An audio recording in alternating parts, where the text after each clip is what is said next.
So I've seen a few videos now how people are talking more and more about how a revolution is probably not likely to happen just because of how Americans are. And a lot of people from other countries that study history are starting to look at the American populace and saying that the takeover is going to be fairly easy. And it already really has been fairly easy if you look at just what's happened thus far.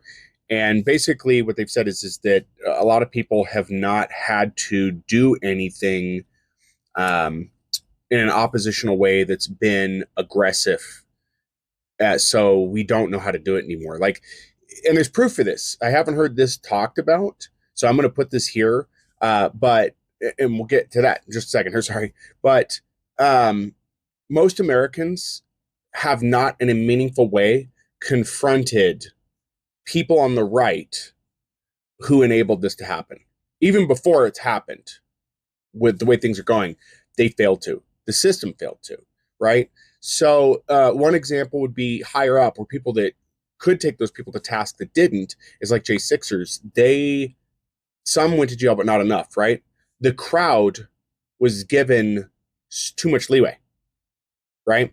If things had gone the way they should have, and this is going to be rough for some people, if things had gone the way they should have, then the events that took place with the J6ers, it would have been a massacre.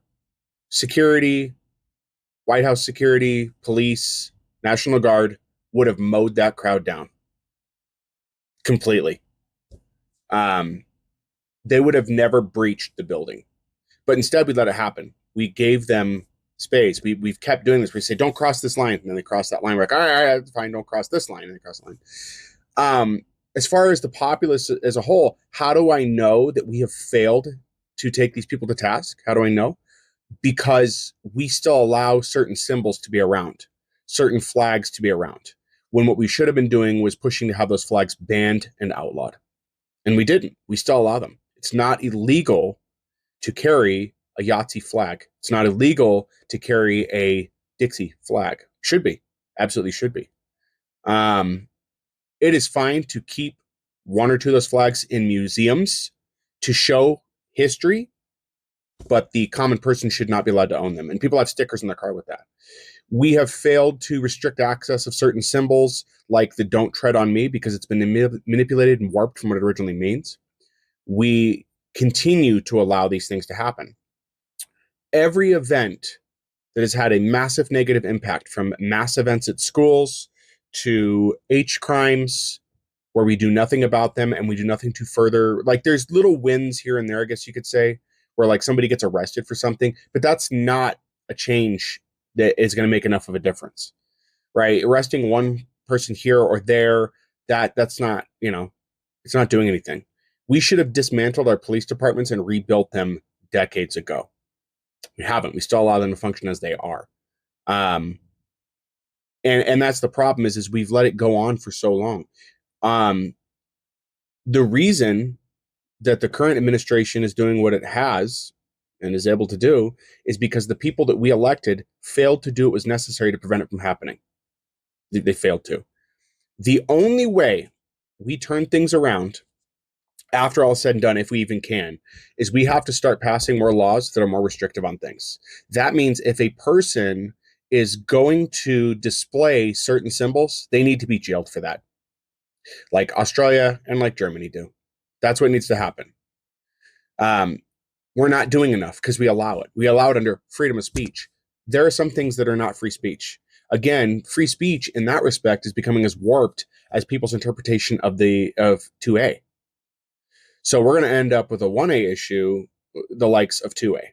We need to define our amendments. We need to make more constitutional provisions to protect the republic, because the document itself is really running thin on protections at this point. We're seeing that in real time.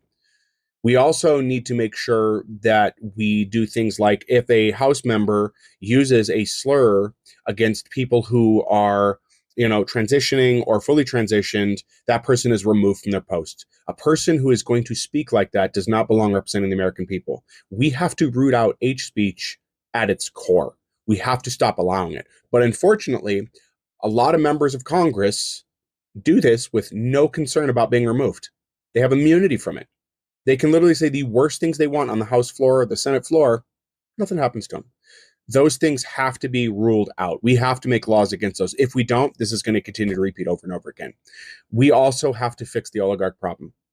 There's solutions for these, but it's going to take normal people getting in to do it. I've been saying this for a while now, at least since the beginning of the year.